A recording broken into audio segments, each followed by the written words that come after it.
श्री अरुण कुमार सिंह जी, बिहार सरकार के विकास आयुक्त जनाब आमिर सुबहानी साहब, शिक्षा विभाग एवं मंत्रिमंडल सचिवालय विभाग के अपर मुख्य सचिव श्री संजय कुमार जी, सामान्य प्रशासन विभाग के प्रधान सचिव श्री चंचल कुमार जी, योजना एवं विकास विभाग के सचिव श्री मनीष कुमार वर्मा जी, सूचना एवं जनसंपर्क विभाग के सचिव श्री अनुपम कुमार जी, राज्य परियोजना परिषद, बिहार शिक्षा परियोजना परिषद से जुड़े श्री संजय सिंह जी, शिक्षा विभाग के सचिव श्री असंगवा चुबा आओ जी, माध्यमिक शिक्षा के निदेशक श्री गिरवर दयाल जी। आज जो ये वीडियो कॉन्फ्रेंसिंग के साथ के जरिए ये कार्यक्रम हो रहा, इस कार्यक्रम से जुड़े हुए विभिन्न जिलों में सभी माननीय विधायकगण, सभी प्रमंडलीय आयुक्त, जिला पदाधिकारीगण, अन्य सभी पदाधिकारीगण, शिक्षा विभाग के सभी पदाधिकारीगण, कर्मीगण, शिक्षकगण, सभी छात्र छात्राएं, जीविका की दीदियां, विशिष्ट अतिथिगण, प्रिंट एवं इलेक्ट्रॉनिक मीडिया के पत्रकार मित्रों, छायाकार बंधुओं और पूरे बिहार में इस कार्यक्रम से जुड़े बहनों एवं भाइयों, मैं सबसे पहले जो इस कार्यक्रम से जुड़े हैं उन सबों का अभिनंदन करता हूं। और आज जो बिहार दिवस का कार्यक्रम है, इस अवसर पर मैं सभी बिहार वासियों को बधाई देता हूं और उनका भी मैं अभिनंदन करता हूं। अभी हमारे सभी वक्ताओं ने महत्वपूर्ण चीज़ों की चर्चा की है। आप सबको मालूम है कि ये इसकी शुरुआत बिहार दिवस की हम लोगों को जब बिहार के लोगों ने काम करने का मौका दिया है, तभी इस विषय पर काफ़ी विचार विमर्श किया गया, अनेक लोगों के साथ इस पर चर्चा की गई और ये हुआ कि आखिर बिहार दिवस किस रोज़ मनाया जाएगा। वैसे जो आज बिहार है और इसका जो इतिहास है, इसकी जो गरिमा है, यहाँ क्या नहीं है, इन सब चीज़ों के बारे में संक्षेप में हमारे साथियों ने उसकी चर्चा की है। लेकिन सबके मन में था कि बिहार इतना गौरवशाली है, इसका इतना बड़ा इतिहास है, कितने लोगों को यहाँ ज्ञान की प्राप्ति हुई है। तो इसी को ध्यान में रखते हुए और पूर्व में बिहार कितना विकसित रहा है, और ये जो आज राजधानी पटना है, कल पाटलिपुत्र कहलाता था, और इसके माध्यम से जितने बड़े इलाकों का शासन का कार्य यहाँ से होता था, शायद अब उतना अपना देश है उससे भी बड़े इलाके का होता था। तो ये सब स्थिति थी। तो अपने सभी लोगों के मन में ये बात थी कि हम लोगों को बिहार के लिए कुछ न कुछ गौरवपूर्ण ढंग से कुछ सोचना चाहिए, करना चाहिए, लोगों को प्रेरित करना चाहिए। तो इसी बात पर काफ़ी विमर्श हुआ और ये देखा गया कि 1911 में नवंबर महीने में तो बिहार को यानी बंगाल से अलग किया, जिसमें बिहार और उड़ीसा दोनों था, उसको अलग किया गया और पटना को ही उसकी राजधानी के बारे में निर्णय हुआ। लेकिन ये तय हुआ कि आखिरकार इसको हम कब से बिहार दिवस मनाएं। तो अनेक विषय थे, कब गवर्नर आ गए, कब क्या हुआ, नोटिफाई हुआ। तो इन सब चीज़ों पर गौर करते हुए हम लोगों को यही लगा कि देखिए, जिस दिन अंग्रेज़ों का राज था उन लोगों ने बिहार को एक अलग प्रांत के रूप में नोटिफाई किया, उसी को हम लोग बिहार दिवस माने। और ये काम 22 मार्च 1912 को किया गया था। तो इसलिए हम लोगों ने 22 मार्च को ही बिहार दिवस के रूप में मनाना शुरू किया। और इस पर चर्चा तो पहले से कई सालों से हो रही थी, लेकिन 2010 से एक कार्यक्रम का, अच्छे खासे कार्यक्रम की शुरुआत की गई और गांधी मैदान के माध्यम से हम लोगों ने ये सब काम काफ़ी कुछ शुरू किया, बड़े पैमाने पर काम किया गया। और जब 100 साल का समय आया 2012, चूँकि 1912 में ये नोटिफाइड हुआ था 22 मार्च को, तो उस दिन क्या भव्य कार्यक्रम हुआ, कितनी चीज़ों का निर्णय हुआ। आज जो राज्य गीत, और इसके बारे में हमारे उप मुख्यमंत्री जी ठीक कह रहे हैं, ये पहले से ही डिसाइडेड है कि जो हमारा राज्य गीत है इसको हम खास कार्यक्रमों में रखें। कई साल तक खास कार्यक्रमों में रखा जाता था, पढ़ा जाता था, लेकिन इधर ये काम धीरे धीरे लोग भूल गए। तो आपको जो आज उप मुख्यमंत्री जी दोबारा कह रहे हैं, ये पहले की बात है, तय है। तो हम तो ये कहेंगे सब लोगों को, हमारे सब लोग बैठे हुए, मुख्य सचिव बैठे हुए हैं, विकास आयुक्त बैठे हुए हैं, और जो जिम्मेवारी शिक्षा विभाग को दी गई कि बिहार दिवस का आयोजन शिक्षा विभाग के माध्यम से, आखिर शिक्षा विभाग को क्यों तय किया गया? वो इसलिए तय किया गया कि शिक्षा सबसे महत्वपूर्ण, और पहले बिहार में शिक्षा थी, इन दिनों हम काफ़ी पीछे रहे, तो इसीलिए शिक्षा विभाग को ये जिम्मेवारी दी जाए और इसको बड़े पैमाने पर नई पीढ़ी के लोगों को ये जानकारी दें। तो जब नई पीढ़ी के लोग, पुरुष और स्त्री, सब के सब लोगों को अगर इन सब चीज़ों का एहसास हो गया, जो पढ़े हैं, जो नहीं पढ़े हैं, उन सब लोगों के बीच में धीरे धीरे चर्चा हो जाएगी, तो सबके मन में एहसास होगा। और आप जान रहे हैं, अब तो बिहार दिवस, आप जान लीजिए, सिर्फ बिहार में नहीं, बिहार के बाहर दूसरे प्रांतों में, और यहाँ तक कि दूसरे देशों में जहाँ बिहार के लोग रहते हैं वहाँ बिहार दिवस मनाते हैं। और आज कितनी खुशी की बात है कि आज के बिहार दिवस के अवसर पर आदरणीय राष्ट्रपति जी ने, आदरणीय प्रधानमंत्री जी ने भी बिहार को शुभकामनाएं दी है बिहार दिवस के अवसर पर। तो आप समझ सकते हैं कि बिहार दिवस का कितना महत्व है, सब लोगों ने इनको स्वीकार किया, और कितने बड़े पैमाने पर यह कार्यक्रम चलता रहा है। गांधी मैदान में कार्यक्रम कितना भव्य होता रहा है, कितने लोग पुरस्कृत होते रहे हैं, कितनी नई चीज़ें सामने आती रही हैं। लेकिन अब किया क्या जाए, ये पिछले साल जो कोरोना हो गया उसके चलते ये बंद हुआ, लेकिन इस बार हम लोगों ने कहा कि भाई वीडियो कॉन्फ्रेंसिंग के जरिए हम इस कार्यक्रम को जरूर शुरुआत करेंगे। आखिर कितने दिन तक हम बिहार दिवस के कार्यक्रम को नहीं करेंगे। तो आज जब इसी रूप में किया गया, मैं इसके लिए शिक्षा विभाग को धन्यवाद देता हूँ कि आज अनेक जगहों पर, और सब जगह हम देख रहे हैं कि हर जिले में लोग बैठे हुए हैं, और जिसकी हमने चर्चा की, अनेक जिलों में माननीय विधायकगण भी शामिल हैं, सब लोग हैं, बच्चे बच्चियाँ सब लोग शामिल हैं, छात्र हैं, सब तरह के लोग इस कार्यक्रम में शामिल हुए हैं। तो ये बहुत खुशी की बात है। तो इसका मकसद क्या है? हम सब लोगों का मकसद यही है कि बिहार को हम सब लोग आगे बढ़ाएंगे, और इसी मकसद से बिहार दिवस का आयोजन किया गया। इसके लिए जो सोचा गया उसकी बात तो सबको मालूम है, और आपको अभी हमने संक्षेप में उसकी जानकारी दी। लेकिन इसका मकसद क्या है? बिहार को विकसित करना है, बिहार के सब लोगों के मन में एक आत्मविश्वास का भाव पैदा हो, और आगे सब लोग बढ़ें, एक दूसरे की मदद करें, प्रेम का भाव हो, भाईचारे का भाव हो, एक दूसरे के प्रति अच्छा भाव हो, और इसी के लिए इस तरह के कार्यक्रम का आयोजन किया जाता है। तो आज मुझे खुशी है कि आज 109 वर्ष पूरे हो रहे हैं, और इस दिन सब लोग इस काम में शामिल हैं। सब लोगों को अपनी शुभकामनाएं देते हैं, और जो कुछ भी है, गौरवशाली इतिहास तो रहा ही है, जिसकी चर्चा हमारे सभी साथियों ने की है कि आखिर कौन कौन लोग यहाँ पर नहीं आए। ज्ञान और मोक्ष दोनों की धरती, और कितने लोगों को यहाँ ज्ञान की प्राप्ति हुई, ये आप सब लोगों को मालूम।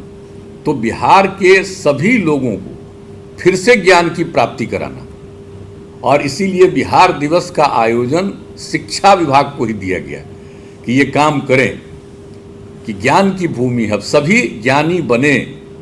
तो सब लोगों को प्रेरित करने के लिए ही ये काम किया जा रहा है। तो सब तरह की बात है और अच्छी बात है।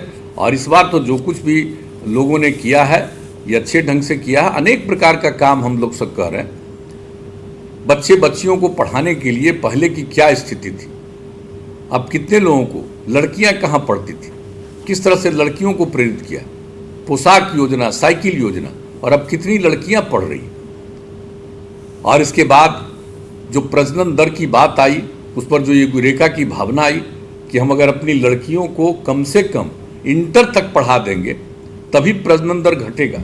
आप देख रहे हैं बिहार की आबादी कितनी तेजी से बढ़ रही है और कितना हमारा क्षेत्रफल है, उस हिसाब से आबादी का अगर देखें तो देख लीजिए कि शायद ही दुनिया में इससे ज़्यादा कहीं पर है। तो ऐसी स्थिति में प्रजनन दर को कम करना, लोगों को प्रेरित करना, इसलिए उसी को हम लोगों ने देखा कि अगर लड़कियां पढ़ेंगी तभी ये नीचे जाएगी। और उसके लिए जो काम किया गया, अब हर ग्राम पंचायत में +2 तक की पढ़ाई के लिए उच्च माध्यमिक विद्यालयों की स्थापना, ये सारा काम जो करने का प्रयास किया गया है और उसका कितना लाभ है। अब तो आप देख लीजिए कि अब मैट्रिक की परीक्षा में भी अब लड़के और लड़कियों की संख्या लगभग बराबर हो रही है, तो बहुत बड़ी बात होगी और इससे बहुत लाभ मिलेगा। और आप देख रहे हैं कि क्षेत्रफल सीमित है, आबादी जितनी बढ़ती जा रही है, तो अब जरा घूमिए, देखिए कि किन जगहों पर लोगों को आवास करना पड़ रहा है, कैसी जगहों पर जो बहुत बाढ़ की स्थिति आती है, कितने लोग प्रभावित होते हैं, कैसी कैसी स्थितियों पर लोगों को अपना आवास बनाना पड़ रहा है। तो इसलिए इन सब चीज़ों को ध्यान में रख करके ये शिक्षा पर जोर इसीलिए है कि अगर लोग शिक्षित होंगे तो एक तो जो हमारा बिहार का गौरव है, गौरवशाली इतिहास है, उसी के पास फिर पहुंचेंगे। अगर जो बिहार का गौरवशाली इतिहास है हम उसको फिर से अगर प्राप्त कर लेंगे तो बिहार न सिर्फ आगे बढ़ेगा बल्कि पूरे देश को आगे बढ़ाने में अपना योगदान देगा और दुनिया भर के सामने अपना एक उदाहरण रखेगा कि हम फिर से वहाँ पहुँचे हैं जहाँ कभी कई हजार साल पहले थे। तो इसलिए इन सब चीज़ों को ध्यान में रखते हुए ये सब काम हो रहा। सबके स्वास्थ्य पर भी कितना ध्यान दिया जा रहा है, देख रहे हैं। पहले लोगों को स्वास्थ्य के लिए क्या चिंता होती थी, आज सबके लिए कितने अस्पतालों का निर्माण और कितनी नई नई चीज़ें की जा रही हैं और विभिन्न अवसरों पर इन सब चीज़ों की बात कर रहे हैं। प्रशासनिक सुधार का काम, और अब तो आप जान रहे हैं कि लोगों को लोक सेवा अधिकार के तहत जो भी उनको किसी भी प्रकार का सर्टिफिकेट लेना है, कास्ट सर्टिफिकेट लेना है, कहीं उनको किसी और चीज़ के लिए जो सर्टिफिकेट लेना पड़ता है, उन सब सर्टिफिकेट की प्राप्ति लोगों को इसके माध्यम से हो रही है। सब तरह की जानकारी मिल रही है, क्या उनकी आमदनी है, क्या स्थिति है, इन सब चीज़ों के बारे में। और लोक सेवा का अधिकार कानून बनाया गया, कितना फ़ायदा लोगों को हुआ। लोक शिकायत निवारण कानून, अब उसके माध्यम से जो लोगों की शिकायतें हैं उसके समाधान का प्रयास। तो हम लोगों ने तो बिहार में अब इन चीज़ों की चर्चा तो हम लोग अलग अलग समय पर करते रहे हैं और लोगों के बीच में इस बात को बढ़ाते रहे। लेकिन जो शिक्षा विभाग है, जो नई पीढ़ी के लोग हैं, इनको एक एक चीज़ बताना। अब बताइए पहले क्या स्थिति रहती थी सड़कों की, पुल कितने थे और आज कितने बन रहे हैं। और हर प्रकार से इसके लिए जो सारा व्यवस्था किया जा रहा है कि हम इसको करेंगे और इसके अनुरक्षण की भी नीति चलाई जा रही है, तो सब तरह से ये काम किया जा रहा है। तो और आप देख लीजिए अब आबादी बढ़ रही है, अब उसके हिसाब से कितने जगहों पर नई सड़कों का, नए पुलों के निर्माण की इच्छा होती है, मांग होती है। और हम लोगों को जब फिर बिहार की जनता ने मौका दिया है तो हम लोगों ने इन सब चीज़ों के लिए तय कर दिया है कि गांव के अंदर और बढ़ाएंगे, शहरों के अंदर बाईपास बनाएंगे। तो एक एक तरह की चीज़ के बारे में और किस तरह से एक एक बात के बारे में हम लोगों ने किया। लोगों के प्रशिक्षण के लिए जो नई टेक्नोलॉजी आई है, इस टेक्नोलॉजी का ज्ञान लोगों को दें, ये सब काम तो हम लोग कर ही रहे हैं। तो ये सारा काम हो रहा बिहार को आगे बढ़ाने के लिए। और इस बार मैं शिक्षा विभाग को इस बात के लिए धन्यवाद देता हूँ कि इन लोगों ने इस बार बिहार दिवस के अवसर पर रखा है कि जल जीवन हरियाली अभियान, यानी पर्यावरण को ध्यान में रख करके लोगों को आप करना चाह रहे हैं। अब कितना अच्छा काम हुआ। अभी जल जीवन हरियाली अभियान की जो शुरुआत थी उसके लिए 19 में जो हम लोगों ने काम किया था, पूरे जुलाई महीने में, जहाँ तक मुझको याद लगा 13 जुलाई, तो पूरा विधानसभा, विधान परिषद के सब लोग थे, 8 साढ़े 8 घंटा की बैठक हुई, सब लोगों ने भाग लिया। और उसके बाद जल जीवन हरियाली अभियान का नामकरण किया गया। और उसके बाद कितनी योजनाएं बनाई गई, 11 योजनाएं बनाई गई और जल जीवन हरियाली अभियान का। तो एक एक चीज़ का लोगों को जानकारी देना चाहिए। सार्वजनिक पोखर, तालाब, आहर पइनों को चिन्हित कर अतिक्रमण मुक्त करना। दूसरा, सार्वजनिक पोखर, तालाबों, आहर पइनों का जीर्णोद्धार करना। सार्वजनिक कुओं का जीर्णोद्धार करना, यानी हम लोग चाहते हैं कि जितने हमारे कुएं हैं सार्वजनिक, उनका भी जीर्णोद्धार किया जाए। सार्वजनिक कुओं, चापाकलों के किनारे सोख्ता का निर्माण। अब आप जानते हैं उसके किनारे सोख्ता का निर्माण, यानी पानी कहीं इधर उधर नहीं जाए, बल्कि उसी का सोख्ता का निर्माण करके वो सब नीचे जाएगा। तो ये सब काम, छोटी नदियों, जंगल, पहाड़ी क्षेत्रों में जल संरक्षण हेतु चेक डैम आदि संरचनाओं का निर्माण, और छठा नए जल स्रोतों का सृजन और गंगा जल उद्भव योजना, यानी वर्षा के समय गंगा नदी के पानी को कहाँ कहाँ पहुँचाने का हम लोगों ने काम शुरू कर दिया। बोधगया, गया, राजगीर, नवादा, इसके लिए तय कर दिया। उस पर कितनी तेजी से काम हो रहा, कितनी कठिनाई आती है और कितना महत्वपूर्ण स्थल है। तो ये भी काम कितना तेजी से हम लोगों ने शुरू कर दिया कि लोग गंगा जल दिया जाएगा हर किसी के घर में। तो ये काम इस पर भी शुरू हुआ।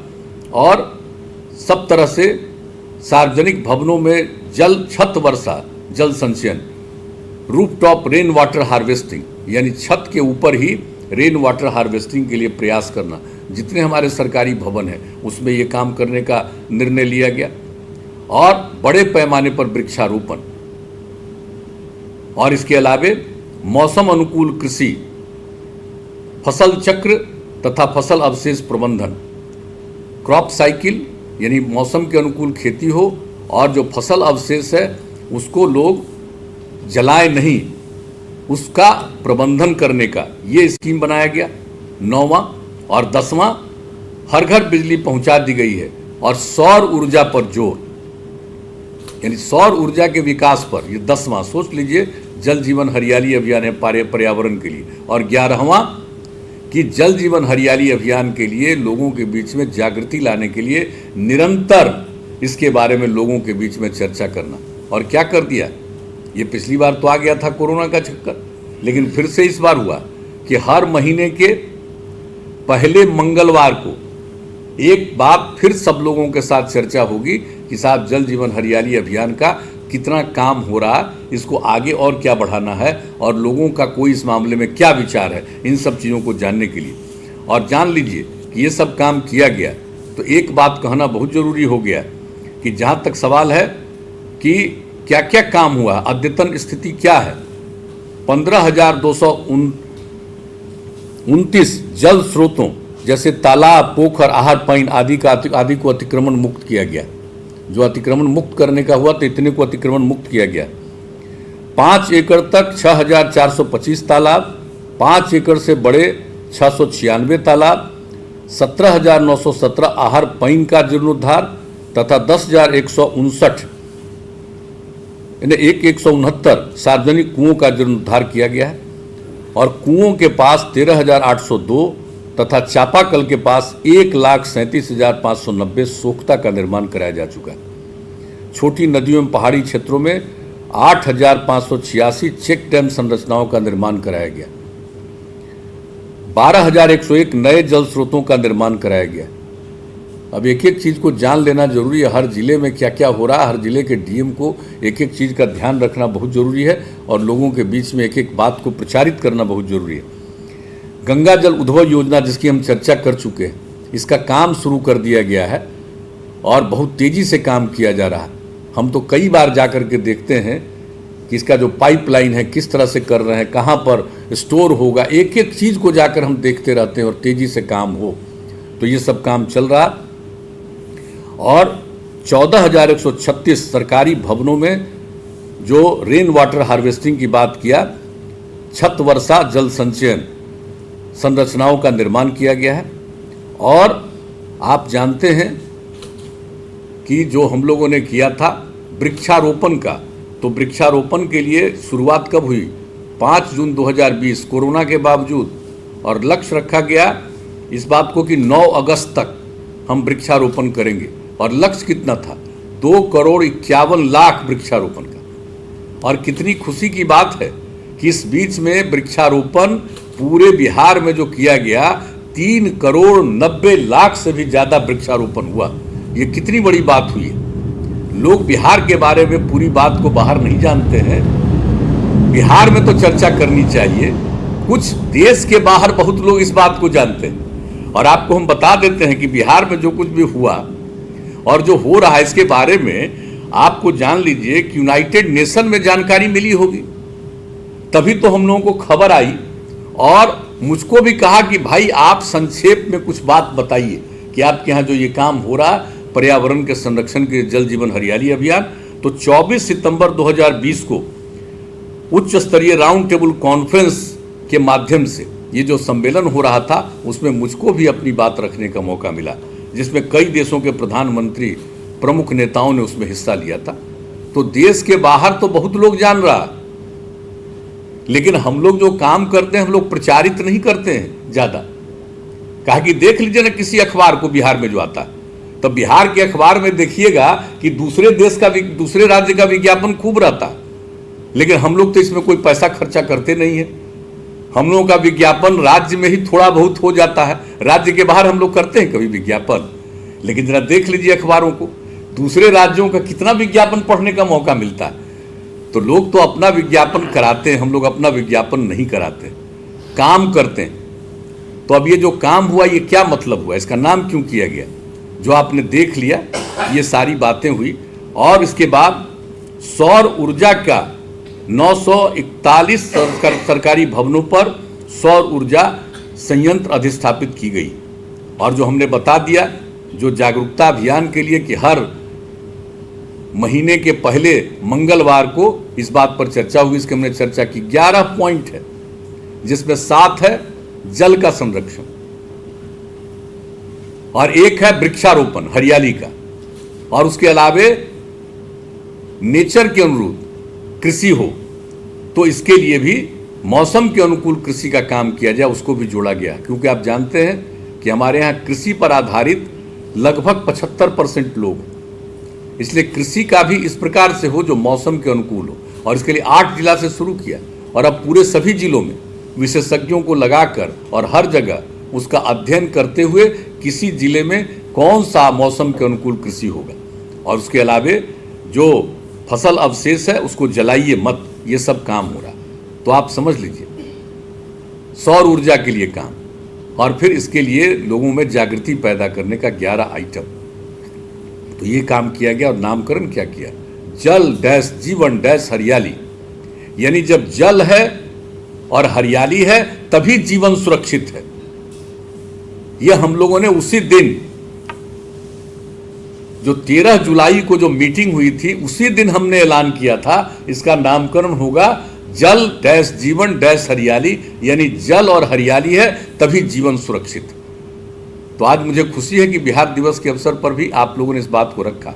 लेकिन हम तो यही कहेंगे कि सारे नई पीढ़ी के लोगों तक, बच्चे बच्चियों तक, सब लोगों तक, और आप समझ लीजिए कि जो हम लोग सारा काम कर रहे हैं, इसमें हम लोग तो जीविका समूह को कितनी जिम्मेवारी और देते जा रहे हैं। जल जीवन हरियाली अभियान में भी उनको जिम्मेवारी और उनको सौंपेंगे कि जो अतिक्रमण मुक्त के अलावे जो नए बनेंगे, जितना इन सब चीज़ों का, तालाब है, पोखर है, इन सब को देखभाल करना, जो पहले का है और किसी के जिम्मे है वो एक अलग बात है। जो नया है वैसे तालाब और पोखर को देखभाल करना, ये सब काम दिया जा रहा है जीविका समूह की दीदियों को।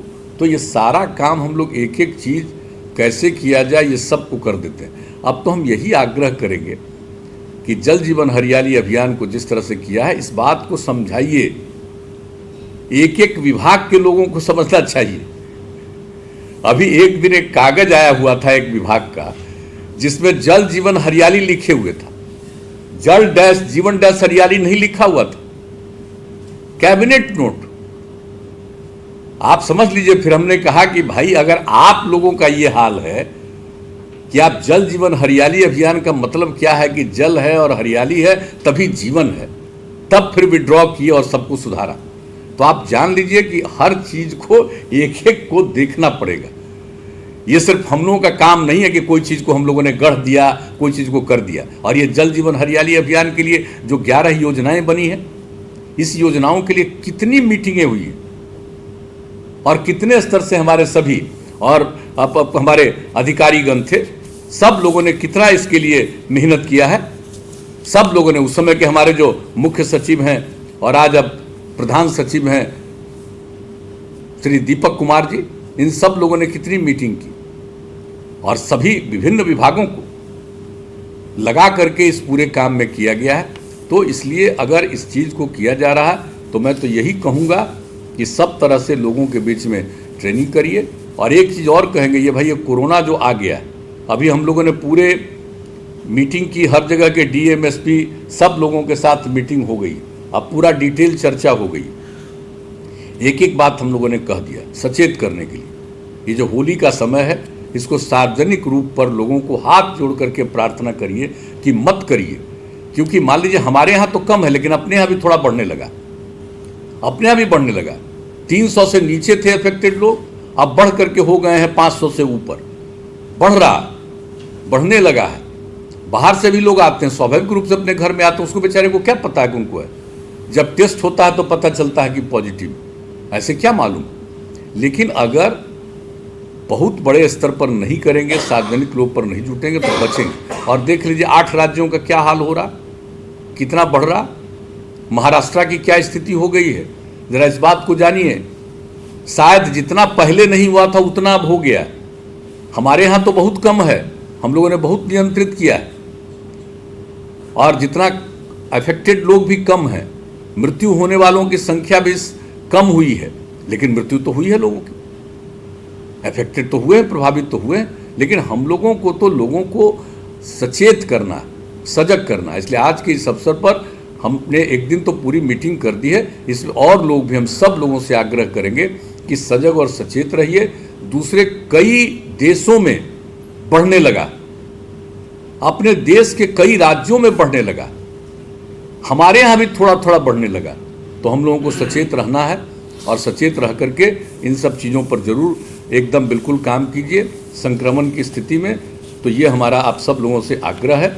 और एक चीज़ तो हम सब से कहेंगे कि जब हम लोग बिहार दिवस मना रहे हैं और सब लोगों ने बापू की चर्चा की, कितना कुछ बिहार में हुआ, आज़ादी की लड़ाई जो हुई है, लोग बिहार का नहीं प्रचार करता है बाहर। जो 1917 में बापू आए और चंपारण में गए, और उस समय जो कुछ भी चंपारण में हुआ, और आप देख लीजिए उसी के बाद देश के दूसरे हिस्सों में हुआ, और 30 साल के अंदर देश आज़ाद हुआ। तो जो बिहार में जो कुछ भी किया गया है, ये सब किया गया है। तो हम लोग तो बापू की सब चीज़ों को मानते हैं, महिलाओं की सब चीज़ों को मानते हैं। बापू की इच्छा थी कि नशाबंदी हो, शराबबंदी हो, महिलाओं की इच्छा थी, हम लोगों ने किया है।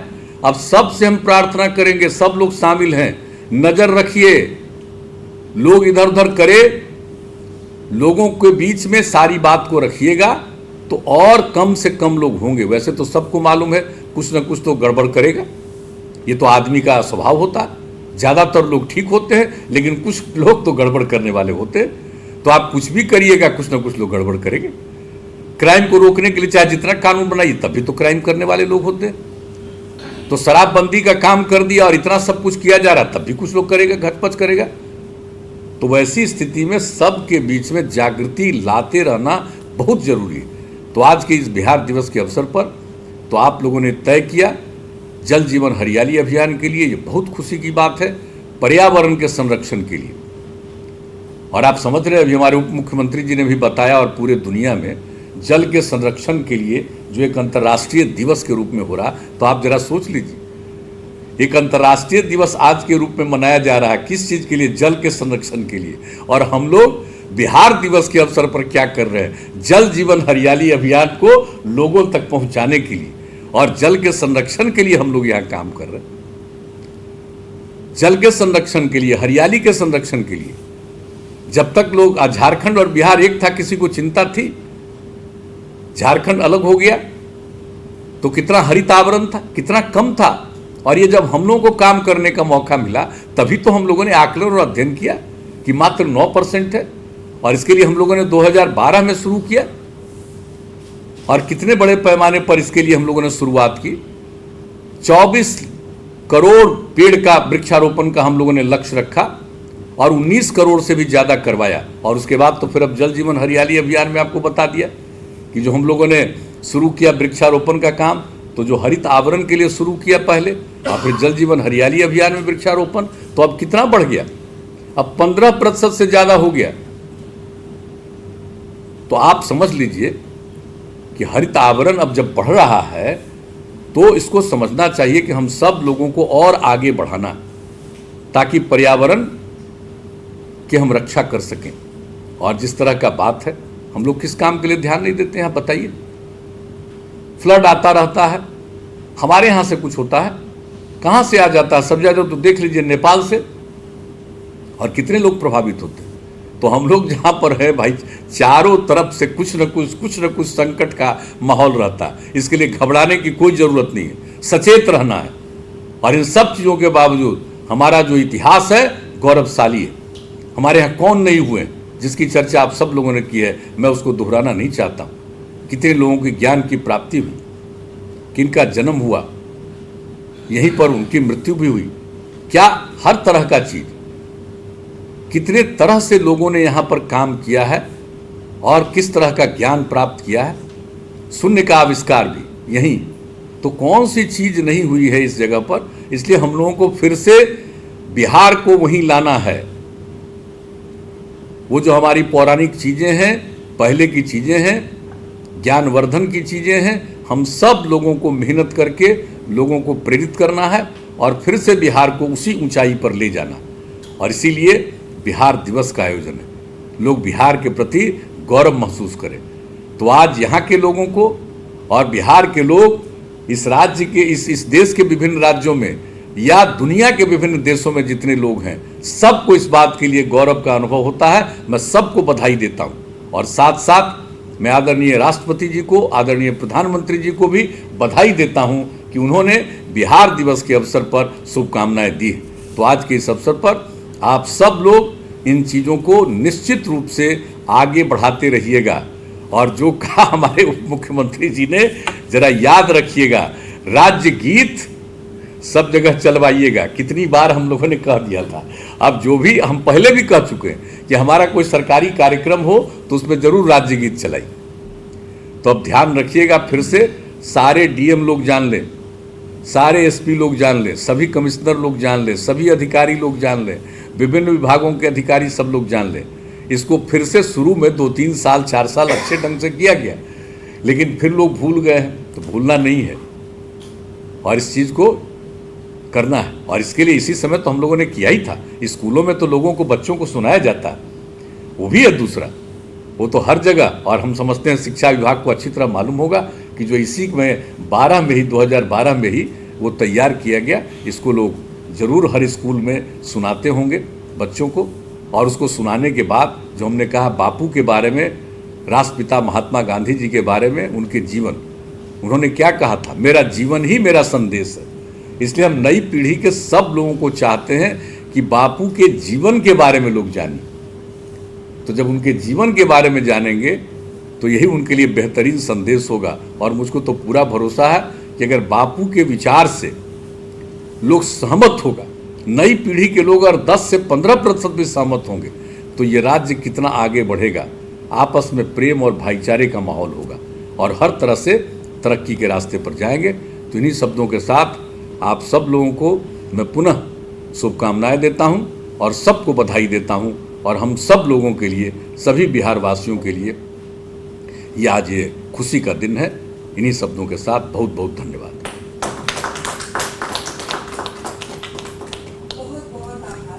तो नई पीढ़ी के लोग बिहार को